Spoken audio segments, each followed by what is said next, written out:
여러분, 설은 어떻게 잘 보내셨습니까? 이제 2월이 시작이 되었습니다. 다 같이 자리에서 일어나 오늘 2월 첫 번째 주일 예배 하나님 앞에 함께 드리겠습니다.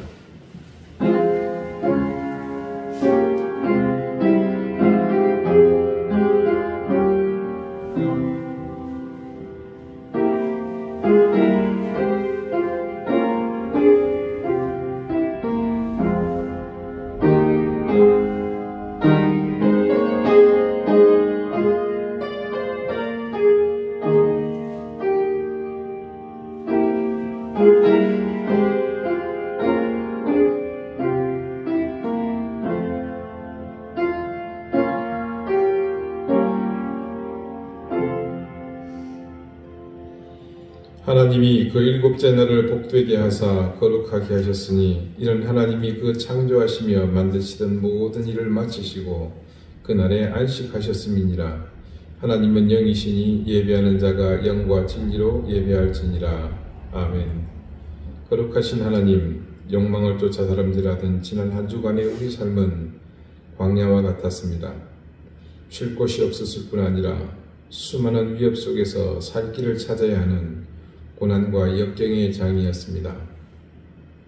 지금 우리가 이곳에 서서 주님을 바라볼 수 있는 것은 그 광야의 순간에 우리를 향한 하나님의 도우심과 인도하심이 있었기 때문입니다.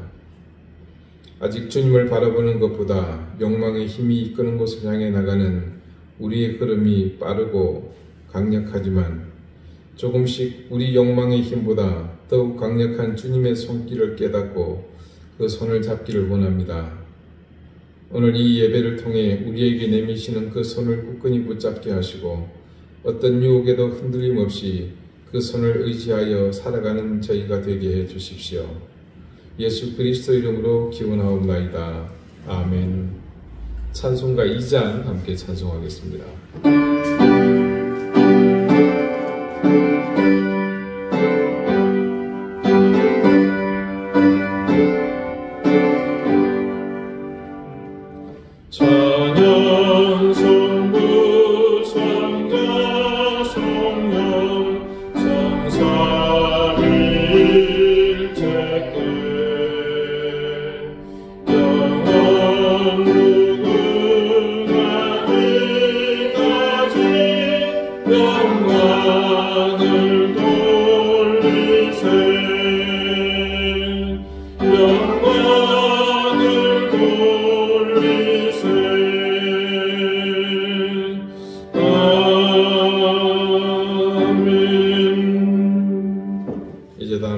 참회의 기도를 드리겠습니다. 인자와 자비로 늘 우리를 인도하시는 하나님, 이 시간 주님 앞에 우리의 모든 허물과 죄를 숨김없이 고백합니다. 하나님의 말씀을 지키지 않고 우리의 생각과 습관을 따라 살았습니다. 불꽃 같은 눈으로 우리를 지켜보시는 것을 망각하고는 미련하게도 은밀하다고 생각하며 마치 하나님은 모르시는 것처럼 아예 계시지 않은 것처럼 행동하였습니다. 그래서 악을 행하며 행실을 더럽히는 자들과 어울려 추악한 죄를 지으면서도 용감했습니다. 하나님을 두려워할 줄 몰랐습니다. 우리 심령은 저주하며 시기하며 분노함으로 서로를 미워하는 삶을 살았습니다. 이웃을 사랑하라는 계명은 망각한 채 나 자신만 보며 살았습니다. 의와 진리보다는 내 뜻이 중심이었고 그러다 보니 하나님의 인도하심보다는 내 욕망을 따라가는 삶을 살 뿐이었습니다. 정죄하며 질투하느라 내 잘못을 보지 못했고 시기하며 질투하느라 정작 내 자신은 더욱 깊은 나락으로 곤두박질 쳤습니다. 주님, 우리의 이런 악한 행실을 용서해 주십시오. 이렇게 온전히 죄인으로만 살았던 지난 한 주간의 삶을 회개하오니 우리의 죄를 사해 주십시오. 이제는 하나님과 나만이 아는 은밀한 죄를 생각하며 계속해서 침묵 가운데 참회의 기도를 드립니다.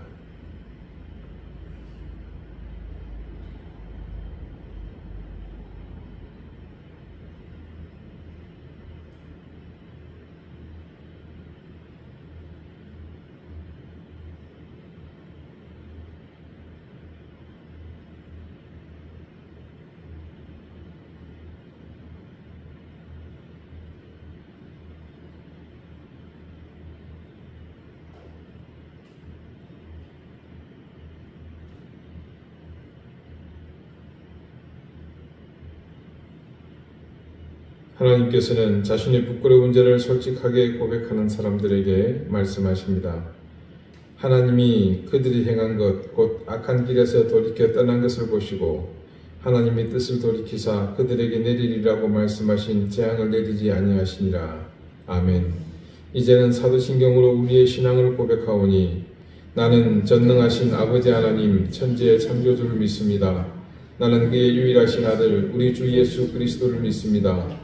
그는 성령으로 잉태되어 동정녀 마리아에게서 나시고 본디오 빌라도에게 고난을 받아 십자가에 못 박혀 죽으시고 장사된 지 사흘 만에 죽은 자 가운데서 다시 살아나셨으며 하늘에 오르시어 전능하신 아버지 하나님 우편에 앉아 계시다가 거기로부터 살아있는 자와 죽은 자를 심판하러 오십니다. 나는 성령을 믿으며 거룩한 공교회와 성도의 교제와 죄를 용서받는 것과 몸의 부활과 영생을 믿습니다. 아멘. 자리에 앉으시기 바랍니다. 이제 다 함께 성시를 교독하겠습니다. 성시는 교독문 60번, 시편 139편입니다.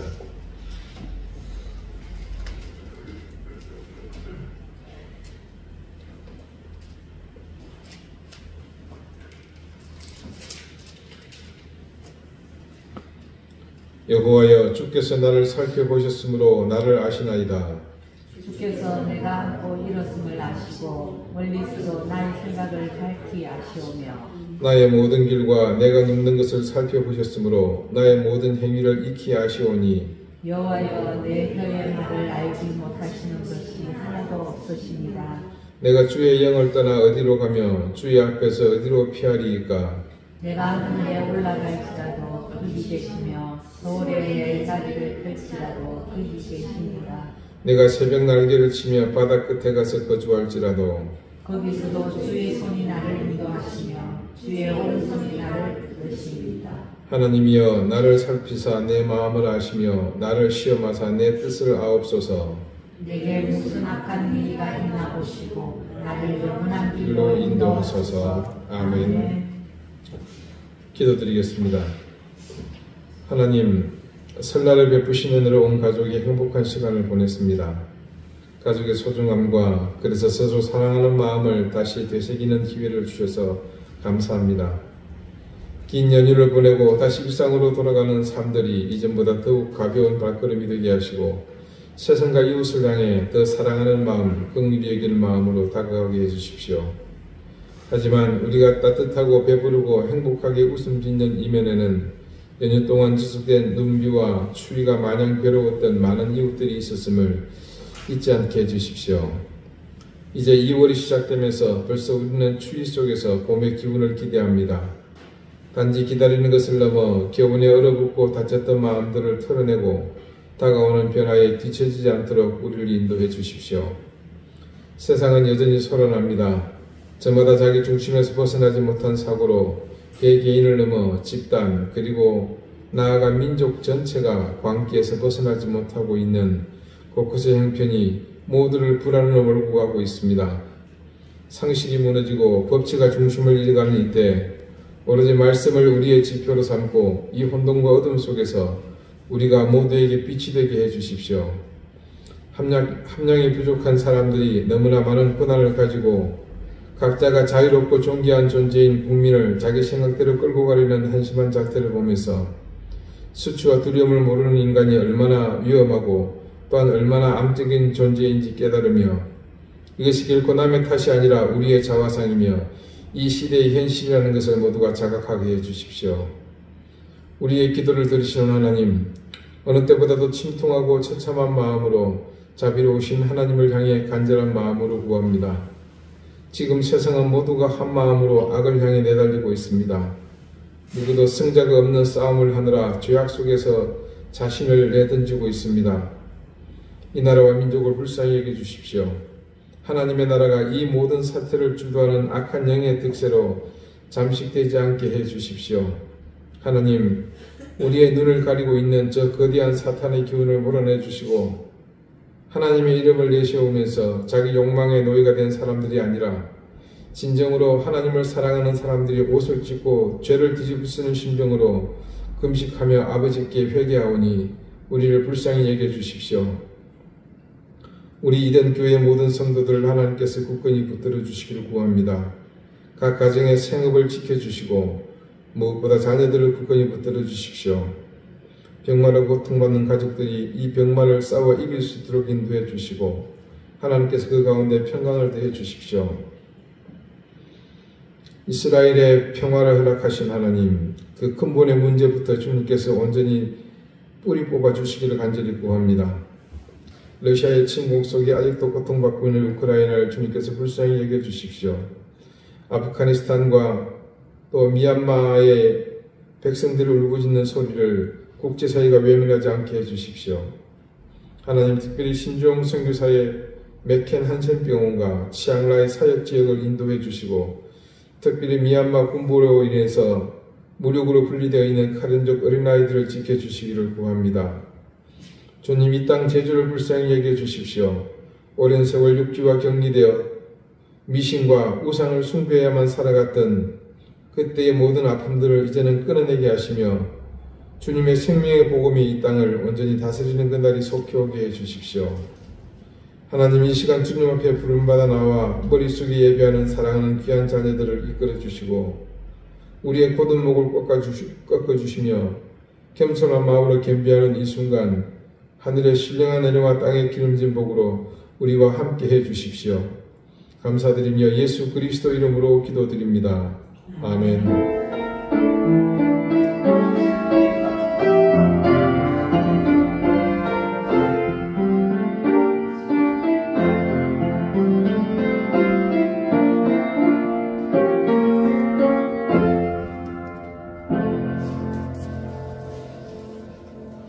찬송가 14장 함께 찬송하겠습니다.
오늘 하나님께서 우리에게 주시는 말씀은 에베소서 6장 13절에서 15절까지의 말씀입니다. 신약 316쪽입니다.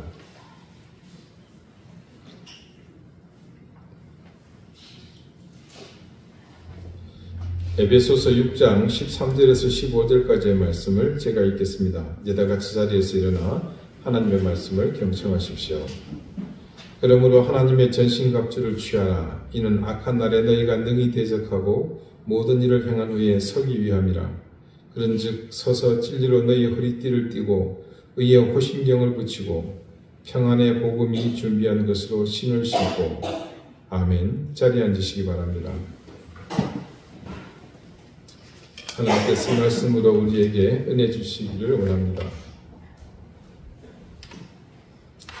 주님을 버리지 않는 이상 우리가 평생 벗어날 수 없는 자랑스러운 한 가지, 뭔가 좀 뒤끝이 명료하지는 않지만 좀 나름 멋있는 표현 같지 않습니까?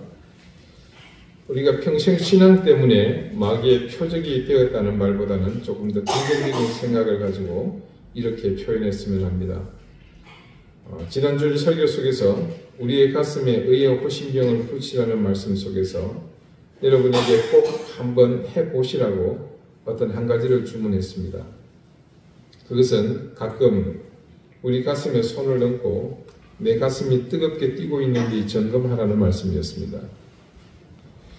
기억합시다. 우리가 머리로만 삶을 산다면, 더군다나 우리의 신앙도 가슴은 없고 머리만 있다면 우리는 악한 영의 공격에 쉬 무너지고 맙니다. 오직 의로 가득한 우리의 가슴만이 사탄을 대적하는 유일한 무기입니다. 의의 호심경은 바로 그런 우리의 가슴을 보호하는 의의 무기입니다. 지난 한 주간 여러분은 삶의 현장에서 수도 없이 많은 사탄의 공격으로 인해 여러분의 머리는 삶에서 그리고 신앙에서도 지쳐 있을 것입니다. 그러나 우리의 가슴이 의의 호심경으로 무장되어 있는 한 우리는 어떤 사탄의 공격도 물리칠 수 있습니다. 여러분은 지난 한 주간 머리를 더 의지하며 사셨습니까? 가슴을 더 의지하며 사셨습니까? 그래서 여러분의 가슴은 얼마나 뜨거우셨습니까? 여러분의 가슴이 식지 않도록 늘 애쓰십시오. 어떤 경우가 되더라도 머리보다 여러분의 가슴이 먼저 앞서게 하셔야 합니다. 오늘 바울이 악한 영의 공격으로부터 우리를 지키기 위해 취하라고 하는 또 다른 방어 무기, 그 세 번째는 신발입니다. 물론 그냥 평범한 신발이 아닙니다. 오늘 제목처럼 평안과 복음의 신발입니다. 에베소서가 기록될 당시 로마의 지배하에 있던 시대에 로마의 언어인 라틴어로 이 신발은 칼리가라고 불렀습니다. 이 칼리가를 사전에 찾아보면 반장화 혹은 군화라고 정의합니다. 여러분 한번 기억을 더듬어 보십시오. 그 시대를 배경으로 했던 영화를 보면요, 그때 로마의 이 군인들이 신고 있던 신발들이 기억날 겁니다. 그게 어떻게 생겼습니까? 마치 샌들처럼 생기지 않았습니까? 그게 바로 칼리가입니다. 칼리가는 바닥에서부터 올라온 이 가죽끈을 다리에 칭칭 감습니다. 그리고 끝에 묶죠. 그런데 그런 샌들 따위가 무슨 갑주가 될 수 있는가? 우리를 보호하는 무기가 될 수 있는가? 조금 의구심이 됩니다. 하지만 구체적인 칼리가에 대한 설명을 들어보면 그런 의구심은 사라집니다. 이 칼리가는 특이한 것이 하나가 있습니다. 그것은 바닥에 짐이 박혀 있었다는 거죠. 이는 고대 전쟁에서 적의 침입을 막기 위해 바닥에 못을 박아놓거나 또 송곳이나 다른 날카로운 것들, 가시나 그런 덫을 설치해서 적군이 상해를 입도록 그렇게 장애물들을 세우는데, 그때 그런 장애물들의 상처를 입지 않고 그것들을 쉽게 밟고 넘어갈 수 있도록 그렇게 만들었다는 겁니다. 그럴 뿐만 아니라 로마의 군대가 무리를 지어서 행진할 때 여러분 이게 한두 사람의 소리면 모르겠지만 수십 수백 명의 소리가 함께 난다 생각해 보십시오. 바닥에 쇠가 박혀 있습니다. 돌로 깔아놓은 그 대로를 행진할 때 그 소리는 상상 이상입니다. 우렁차입니다. 그 소리로 군중을 압도하고 자신들의 위험을 드러냅니다. 그러니 충분히 자신을 지키는 보호도 장구가 될 수 있는 겁니다. 이런 칼리가로 우리를 무장하라고 바울은 말합니다. 그리고 그 칼리가는 바로 평안의 복음으로 준비한 것입니다. 이 말씀을 통해 느끼는 것은 우선 그 자체가 다른 전신갑주의 종류보다는 나름 좀 평안하다는 겁니다. 그런 의미는 앞에서 잠깐 보았던 이 로마 군인들의 칼리가를 신은 모습에서 얻었던 안정감이 하나의 큰 능력이 되어서 더욱 강력한 군인으로서의 면모를 갖춘 것으로 보입니다. 그것을 통해서 그런 안정감, 평안을 얻는 것입니다. 군인들에게 있어서 군화에 끈을 맨다는 것은요, 일상의 생활이 아닌가 하면 어떤 것을 의미할 것 같습니까? 전장에 투입되기 전에 결전의 의지를 다니는 것과 같은 의미를 갖습니다. 그것은 마치 달리기를 앞두고서 주자가 자신의 운동화 끈을 바짝 조이는 것과 같습니다. 그래서 이제 많은 학자들은요, 이 평안의 복음의 신으라는 이 바울의 권면을 그리스도인으로서의 결단을 요구하는 것이라는 그런 해석을 일관적으로 내놓습니다. 따라서 오늘 15절 말씀이 의미하는 뜻을 결론부터 말씀드리면, 평안의 복음으로 준비한 신발을 신는 것은 복음을 붙들고 복음을 따르기로 준비하고 굳게 결심한 마음의 자세를 말한다. 이렇게 표현할 수 있겠습니다. 그러기 위해서는 다른 무엇보다도 우리는 이 평안과 복음의 관계를 먼저 알아야 합니다. 우리의 평안이 어디서부터 오겠습니까? 복음으로부터 옵니다. 그리고 복음은 우리에게 평안을 줍니다. 복음은 근본에서부터 우리를 새롭게 하는 능력입니다. 그 능력의 핵심은 바로 우리가 죄의 종에서 해방되어 영원한 자유의 몸, 무엇보다도 구원의 자녀이며 하나님의 나라를 상속받게 된 그분의 아들이 되었다는 그것에 기초합니다. 그래서 우리 신분의 변화가 이 복음을 통해서 일어났고, 그리고 우리가 가지지 못했던 하나님의 능력을 이 복음을 통해서 소유하게 되었습니다. 이렇게 복음의 능력을 소유하게 되므로 우리 인생이 복음으로 사는 인생이 되었기에 우리 속에 있는 이 복음을 통해 우리는 믿음의 길에서 만나는 온갖 어려움과 위험들에도 불구하고 굳건하게 그 길을 걸어갈 수 있게 되었습니다. 여러분 스스로가 이 말이 낯설게 느껴지거나 혹은 이게 나와 무슨 관계가 있을까 하는 생각이 든다면, 나는 지금 온전한 복음을 소유하지 못하고 있구나, 그렇게 봐야 합니다. 엄밀하게 말하자면 여러분에게 아주 강력한 무기가 있는데 그 사용법을 잘 몰라서 그냥 창고에 넣어두고 다른 형편없는 무기로 힘겹게 싸우는 것과 같습니다. 지금 앞에 적들이 막 몰려와요. 그래서 한 발씩 탕탕탕 옆에 이렇게 좋은 기관총을 놔두고 그거 걸쳐놓고 두두두두 하면 다 쓰러질 텐데, 조금 더 쉽게 설명을 드리면 이런 겁니다. 누군가 저한테 신용카드를 한 장 줬어요. 내가 결제할 테니까 마음 놓고 써. 한도 생각하지 말고. 막상 받긴 했습니다. 이게 보니까 굉장히 이 무늬도 이게 좀 디자인도 조잡하고 싸구리 같아 보여요. 나는 그래도 1년에 한 5만원씩 연회비 내는 플래티넘 카드 쓰는데 이건 영 아닌 것 같아요. 연회비도 면제되는 것 같고. 근데 그 싸구려 같은 디자인도 조잡한 연회비마저 면제받을 것 같은 그 카드는 정말 한도가 없는 무제한으로 쓸 수 있는 그런 카드였습니다. 그런데 그런 카드를 놔두고서 내가 가지고 있는 이 카드로 힘겹게 한도가 얼마 남았지 계산하면서 근근히 카드를 쓰고 있다. 이 얼마나 어리석은 일입니까? 내가 복음을 온전히 소유하지 못해서 우리에게 복음의 능력이 제대로 나타나지 못한 것입니다. 여러분, 복음의 능력이 제대로 나타나지 못했던 과거 우리의 삶을 한번 생각해 보십시오. 똑같은 상황을 그때처럼 동일하게 우리가 맞이하지만 그때와 확연히 다른 모습으로 지금 살고 있지 않습니까? 예전에는 모든 상황이 불안하고 불길하며 그 앞에서 위축되고 그래서 길을 펼 수 없었지만 지금은 어떻습니까? 우리는 불안하다, 불길하다, 그래서 우리를 위축되게 만들고 길을 펼 수 없게 만들던 이 상황에서 당당합니다.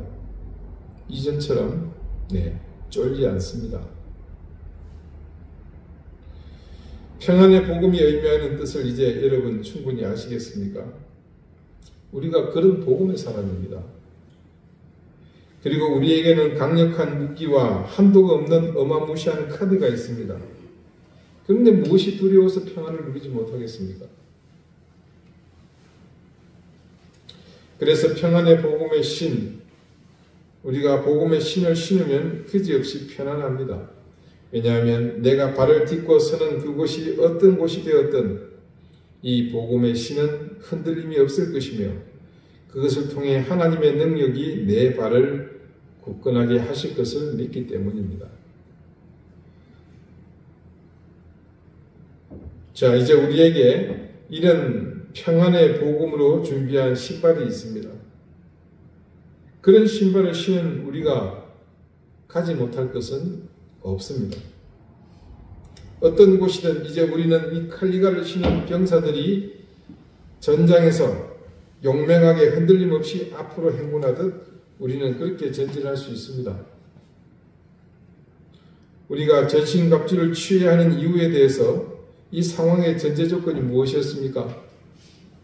우리가 하나님의 자녀가 된 이상 우리는 악한 영의 표적이 되었고 그래서 싫든 좋든 우리는 영적 싸움을 해야만 하는 그런 운명에 놓여 있는 것, 이제 우리는 절절히 절감하고 있습니다.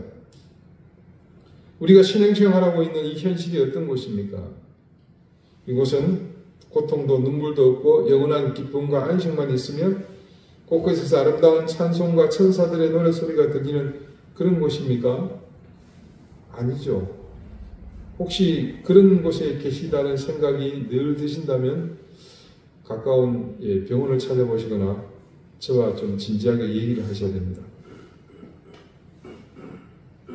곳곳에 사탄 마귀의 권세가 함정을 파놓고 올무를 쳐놓고 지뢰를 매설해 놓고 가시덤불, 철조망, 자갈길 등등 여기저기 매복했다가 어떻게 합니까?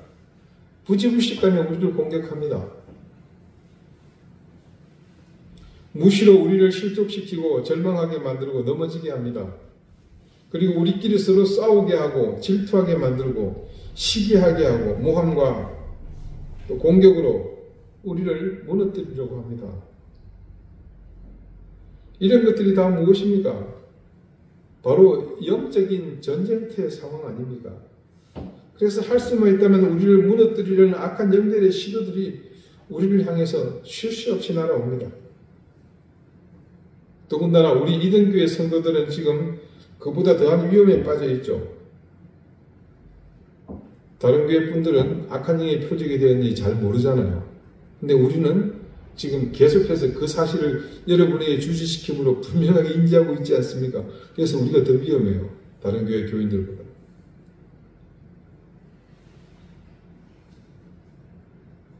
죄송합니다. 그런 위험에 여러분을 제가 빠뜨리게 해서. 그래서 싸움이 필연적입니다.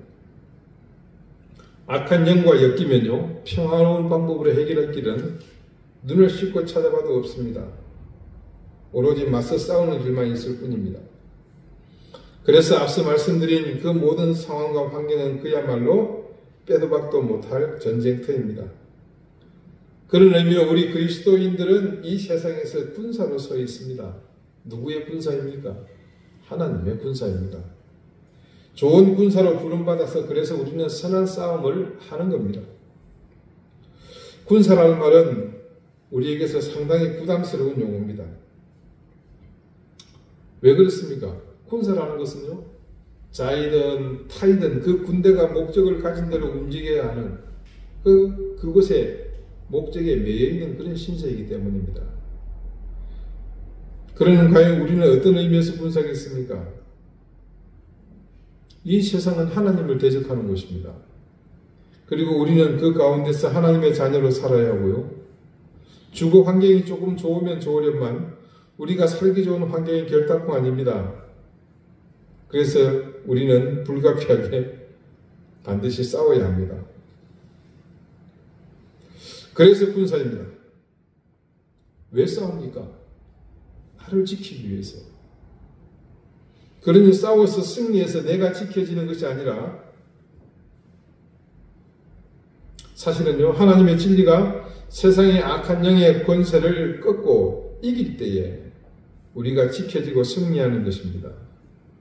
우리가 직접 앞장서서 악한 영의 목을 치고 심장을 찌르고 해서 이기는 것이 아닙니다. 결국 우리가 군사로서 해야 하는 일은 뭐냐? 우리가 직접 나가서 칼을 휘두르고 찌르고 베고 하는 것이 아니라 하나님이 하시는 그 일을 감당하는 그런 군병인 것입니다. 우리가 하나님의 군사로서 이 평안의 복음으로 신발을 신었다면 하나님의 군사답게 물러서지 말고 이 거친 세파 속에서 악한 영의 거대한 물결에 휩쓸리지 말고 그 물결을 거슬러 악한 세상의 악한 흐름에 항거하는 생명과 진리의 파수꾼이 되어야 합니다. 그래서 거센 파도가 닥쳐올 때는 흔들림이 없는 바위와 같이 서 있어야 합니다. 캄캄해서 천지를 분간하지 못하는 밤바다에서는 우리가 이 신을 신고서 등대와 같이 서 있어야 합니다. 때로는 태산같이 든든하게 서야 하며 때로는 억새와 갈대같이 바람에 흔들리더라도 그 뿌리는 뽑히지 않는 것처럼 그 중심을 굳건히 하며 서 있어야 합니다. 우리가 늘 함께 기도하며 고백하지 않습니까? 우리 스스로가 세상의 희망이 되게 해달라고 말입니다. 이 교회가 세상의 희망이 되고 이 땅의 교회들이 이 나라와 민족의 소망이 되게 해달라고 오늘 기도 가운데도 우리 그렇게 기도하지 않았습니까? 어디 그뿐이겠습니까? 우리와 같은 심정으로 전국의 이름 모를 수많은 교회에서 지금 함께 하나님이 남겨놓은 수많은 의인들이 그렇게 기도하고 있습니다. 그래서 우리는 그리고 우리와 같은 마음으로 하나님 앞에 선 이 시대의 참 그리스도인이라면 누구나 소명을 다하기 위해서 모두가 이 신을 신어야 합니다.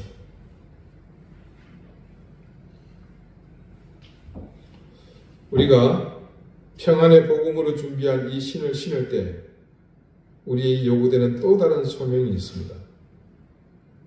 그것은 이제껏 우리가 우리 인생을 위해서 내가 중심이 되어 내가 좋아하고 내게 필요하다고 판단되는 것들 혹은 나의 인생을 위해서 준비하는 삶을 살던 그곳에서 좀 더 나아가는 겁니다.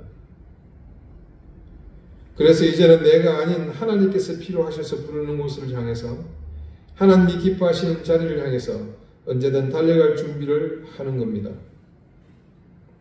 그것은 이제껏 내가 가던 곳과 전혀 다른 곳으로 가야 하는 것을 의미합니다. 때로는 죽기보다 싫은 곳으로 가야 할 상황을 만날 것입니다. 예전에는 내가 판단하고 내 의지를 따라서 살면 그만이었습니다. 하지만 이 평안의 복음으로 준비한 신발을 신은 이상 이제는 내 고집대로 내 생각대로 하지 않습니다. 이 신발을 신은 사람은 없는 사람이 갈 수 없는 곳을 앞장서서 가야 합니다. 그 길이 희생의 길, 양보와 배려의 길, 관용과 물러섬의 길, 그리고 마침내는 내가 죽는 길이지만 내게는 이 평안의 복음으로 준비한 신발이 있기 때문에 그 길을 믿음으로 가는 겁니다. 그런데 우리는요, 어리석게도 우리의 신을 신고 하나님의 신을 동시에 신었습니다. 그것은 마치 어린아이가요, 한쪽 발에는 자기 신발을 신고 다른 발에는 아버지의 신을 신고서 절룩거리거나 뒤뚱거리며 걷는 꼴입니다. 그러면서 우리 삶의 자리로 끊임없이 하나님을 억지로 끌고 오지 않았습니까? 그런데 더 엄밀히 말하면요, 그것은 하나님이 도리어 우리의 신을 신게 하는 것과 같은 의미입니다. 우리가 원하는 상황, 우리가 원하는 때에 시도 때도 없이 우리는 하나님을 불러 제끼지 않았습니까? 우리는 이미 허리띠를 사랑으로 맸습니다. 그리고 가슴에는 의의 호심경을 붙였습니다. 그리고 오늘 평안의 복음으로 준비한 것으로 신을 신었습니다. 그럼 이 신 신고 뭐 할 겁니까?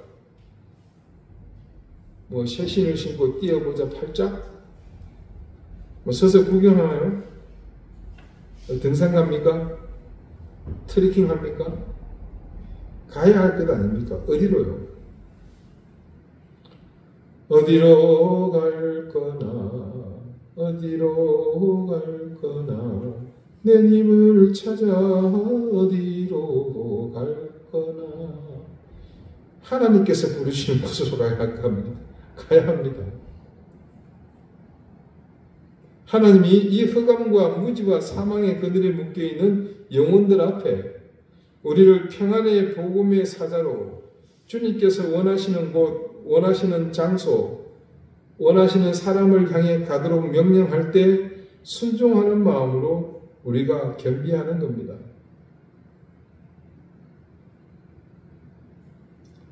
우리를 흔드는 것들은 수도 없이 많습니다.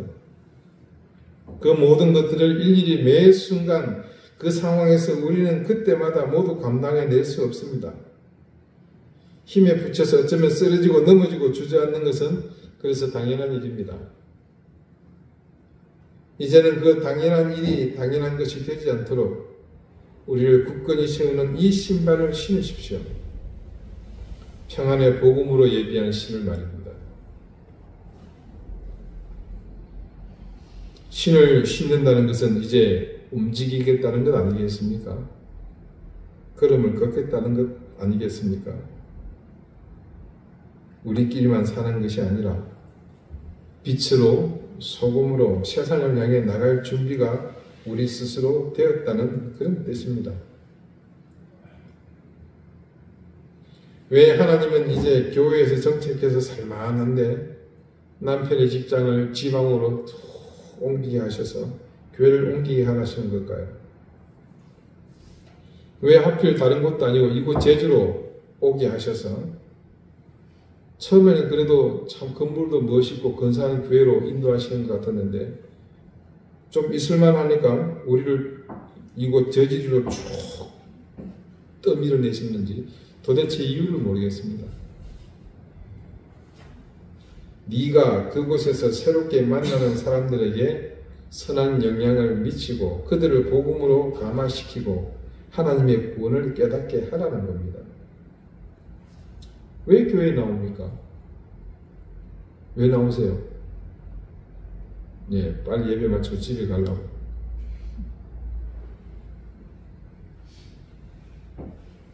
인맥 넓히려고요? 뭐 동호회같이 재미있게 인생을 한번 즐기기 위해 나왔습니까? 교회에 왜 나오는지 아십니까? 그래서 흩어지기 위해서 나오는 겁니다. 신앙인인 우리의 본질적인 삶의 패턴은 이곳에 모여 하나님의 자녀로서 자신을 다시 한번 확인하고 그 확인을 말씀을 통해 깨닫고 은혜를 받는 것입니다. 그리고 그런 다음에 세상을 향해 나가라는 겁니다. 여러분, 캄캄한 밤길을 걷다 보면 반가운 것이 있죠. 가로등입니다. 이 가로등을 도로에 설치하는데 일반적으로 보면 밝기에 따라서 거리를 두고 설치합니다. 근데 설치업자가 귀찮다고 한꺼번에 한 곳에 모아서 세우면 어떻게 됩니까? 가로등이 모여있는 곳은 대낮처럼 환하겠죠. 그러나 대신에 어떻습니까? 다른 곳은 암흑천지가 됩니다. 가로등이 필요한 곳은 가로등이 있는 곳이 아니라 가로등이 없는 곳입니다. 우리끼리만 맨날 모여서 반짝거리면 무슨 소용이 있습니까? 우리의 빛이 드러나야 할 곳이 바로 암흑천지의 세상 속 아니겠습니까? 빛이 없는 그곳으로 가야 합니다.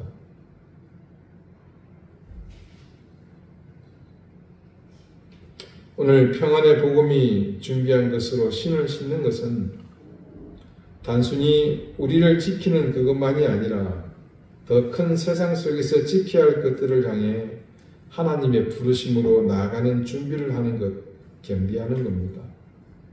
사랑하는 여러분, 오늘 평안, 이 복음으로 신을 신해야 하는 이유를 보면서 우리는 더욱 이 시대의 교회가 가야 할 방향에 대한 이정표를 보게 됩니다. 그러면서 저는 머릿속으로 그림을 그려보았습니다. 이 설교 초반에 말씀드린 그 칼리가 말입니다. 이 땅의 교회들이 모두 칼리가를 신고 함께 걷는다고 상상해 보십시오. 수백, 수천의 교회가 함께 행진할 때 그 칼리가에 박힌 짐 소리에 천지가 진동하지 않겠습니까? 우리가 모두 함께 신을 그 칼리가라는 평안과 복음으로 준비된 짐이 박힌 칼리가입니다. 그 소리가 천지를 진동할 때 어떤 일이 벌어지겠습니까? 한 발짝 또 한 발짝 내디딜 때 그 소리를 듣는 사람들의 반응은 분명 엇갈릴 것입니다. 오랫동안 죄의 권세 아래 신음하던 사람들은 그 발걸음 소리에 위로와 소망을 얻을 것입니다. 그러나 불의한 가운데 죄를 범하며 죄악 중에 거하던 사람들에게 그 소리는 저승사자의 고함으로 들릴 것입니다. 그리고 악한 마귀에게 크나큰 경고가 될 것입니다. 우리가 평안의 복음의 칼리가로 무장하는 것은 암흑천지의 세상을 밝히는 것도 있지만 근본적으로 의롭고 선한 하나님의 자녀들에게는 힘과 용기를 주는 것이 되며 반대로 악하고 추한 자들에게는 엄중한 경고의 소리가 될 것입니다. 그리고 나아가 세상을 호령하며 죄의 권세로 하나님의 자녀들을 더욱 지옥 권세로 끌고 가 자신의 자녀로 삼으려는 악한 영들을 위협하며 그들의 권세를 물리치는 근본적인 힘이 될 것입니다. 지금 세상은 어디에도 평안이 없습니다. 세상의 평안과 안녕을 주도해야 할 세력들은 자기 욕망 때문에 마땅히 해야 할 일은 외면한 채 세상을 더욱 위태한 곳으로 몰아가고 있습니다. 국민의 세금으로 호의호식하면서 자신들에게 월급을 주는 그 국민을 개돼지 취급하고 있습니다. 이럴 때 세상이 평안을 바라며 의지할 곳이 바로 우리가 되어야 하지 않겠습니까? 오늘 바울이 우리에게 그리고 세상의 교회들에게 평안의 복음으로 신을 신으라고 요청하는 이 소리를 귀담아 듣고 우리 교회가 그리고 세상의 모든 교회가 평안의 복음으로 준비한 이 신을 신었으면 좋겠습니다. 기도드리시겠습니다. 하나님, 우리는 평안의 복음이 예비한 신을 신었기에 어떤 전장에서도 흔들림 없이 굳건할 수 있습니다. 악한 영의 세력에 맞서서 두려움 없이 나갈 수 있을 뿐 아니라 세상의 파수꾼으로서 하나님께서 가라시는 곳으로 나갈 수 있는 담력을 얻었습니다. 지금 어느 때보다 평안이 필요한 이 시대, 이 위기 속에서 우리 교회가 그리고 세상의 교회가 이 평안의 복음으로 예비한 신을 신고 세상을 향해 이 모든 위기와 혼란의 중심이 되는 악한 영을 향해 두려움 없이 당당하게 나가게 해주십시오. 주님, 우리에게 진리의 허리띠와 의의 호심경 그리고 평안의 복음으로 준비한 신발이 있어 악한 대적 마귀에게 또 승리했습니다. 감사합니다. 우리에게 평안과 복음으로 예비한 신을 주시는 예수 그리스도 이름으로 기도드립니다. 아멘. 352장 찬송하겠습니다.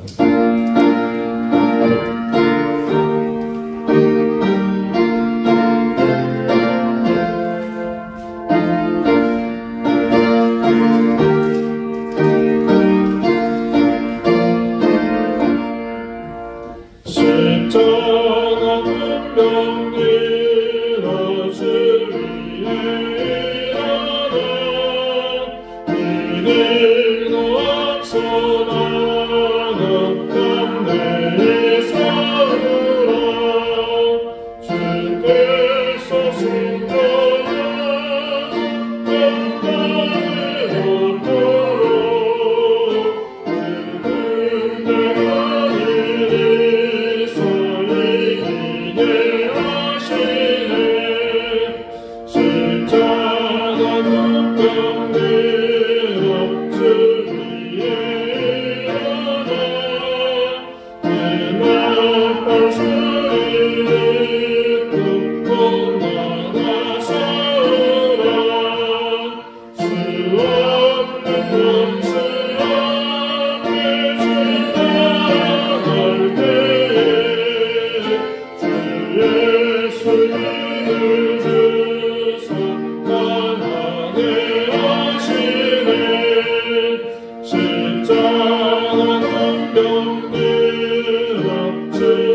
자비로우신 하나님, 우리에게 주신 은혜와 사랑을 늘 기억합니다.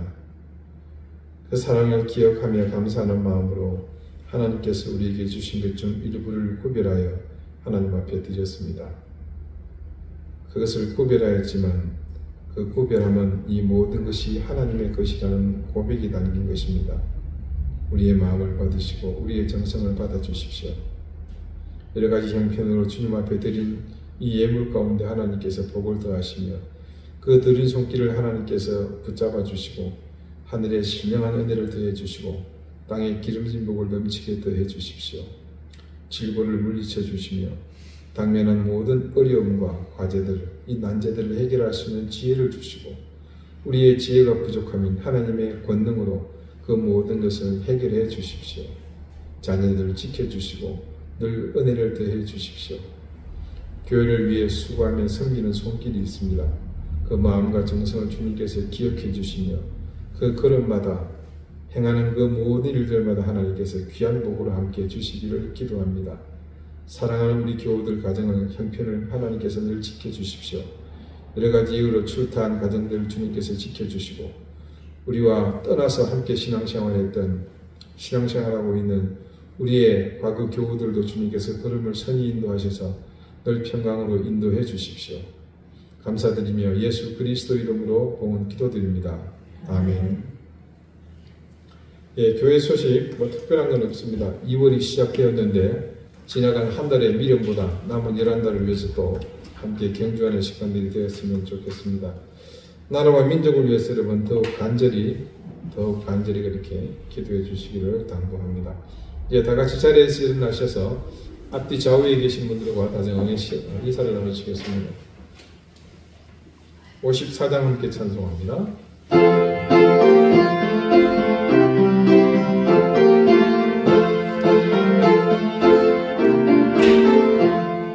주여 복을 구하오니 병이 나게 하시고 사랑받아 주대로 이니 노력하시고 광야 같은 세상에서 항상 인도하소서. 주의 복된 말씀 듣고 그만 감사합니다. 구원받은 주의 성도 열매 맺게 하시며 하나님이 우리한테 항상 되시옵소서.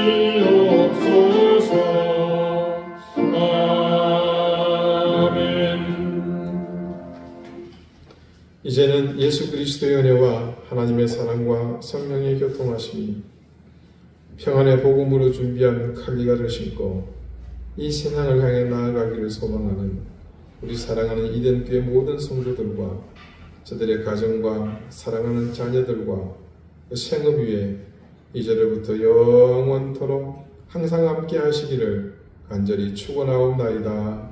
아멘.